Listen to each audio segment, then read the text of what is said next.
আজকে কোথায় গেলাম, এত সুন্দর দুইটা কিউট পরি কোথায় পেলাম, ওদের নিয়ে কি করতেছিলাম, কোথায় গিয়ে কি কি করলাম সেসব নিয়ে থাকছে আজকের ভিডিও। হ্যালো এভরিওয়ান, আসসালামু আলাইকুম, আমি Tania, welcome to my new blog video. তো আজকে আমি রেডি হয়ে বের হয়ে গেলাম, আমার একটা ফ্রেন্ডের বাসায় যাব। দেন আমি হাঁটি হাঁটি পা পা করে ওর বাসায় চলে আসি। বাসায় এসে আমি বোরকাটা খুলতে দেরি, ও আমার কাজে বসায় দিতে দেরি হয় নাই। আসলে কাজ বলতে একটা ফটো সেশনের জায়গা রেডি করতেছিলাম। ওর মেয়েদের আজকে 2-3 মাস পূর্ণ হলো, তো ওইটার জন্য আমরা একটা ফটো সেশন রেডি করতেছিলাম। তো ওই কাজটা আমি কমপ্লিট করি বেসিক্যালি। তো এইদিকে আবার ওর মেয়েটি একটু শয়তানি করতেছিলাম। দেন ভাবতেছি কি আঁকা যায়। তারপর 3 মাস যেহেতু পূর্ণ হয়েছে, 3টা লিখলাম আর দুই পাশে 2টা লাভ শেপ দিয়ে দিলাম। আচ্ছা, বলে রাখা ভালো যে ওর কিন্তু 2টা বেবি, মানে 2টি মেয়ে।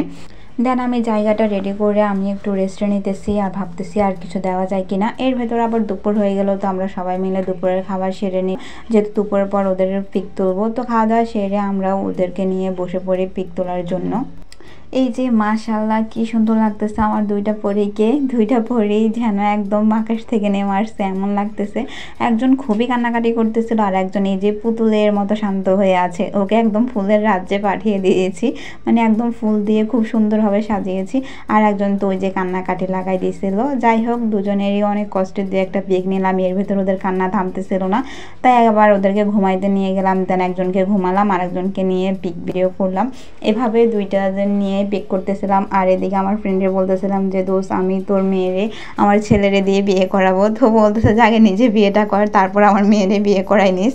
যাই হোক, একটু দুষ্টুমি মজা করলাম। এসব করা শেষে আমরা আবার একটু বসে রেস্ট নিতে, তারপর ফটো সেশন শেষ করে আমরা বসে আছিলাম। আর এর ভেতরে বিকাল হয়ে গেছিলো, তো আমরা হালকা পাতলা নাস্তাও করে নিছিলাম। আর যেহেতু আমাকে বাসায় আসতে হবে সন্ধ্যার পরে আমার লেট হয়ে যাইতেছিল, আমি রেডি হয়ে বের হয়ে আসি। আর আকাশটা ছিল খুবই মেঘলা, এর জন্য কি সন্ধ্যা হইতেছে না বিকাল হয়েছে ওইটাই বোঝা যাইতেছিল না। যাই হোক, আজকের দিনটা আমার খুবই ভালো কাটছিল আমার 2টা কিউট পরীকে নিয়ে। সবাই আমার কিউট পরি আর খালামণিদের জন্য অবশ্যই দোয়া করবেন, আর মাশাআল্লাহ লিখতে কিন্তু অবশ্যই ভুলবেন না। তো আজকের ভিডিওটা এই পর্যন্তই, সবাই ভালো থাকবেন, আল্লাহ হাফেজ।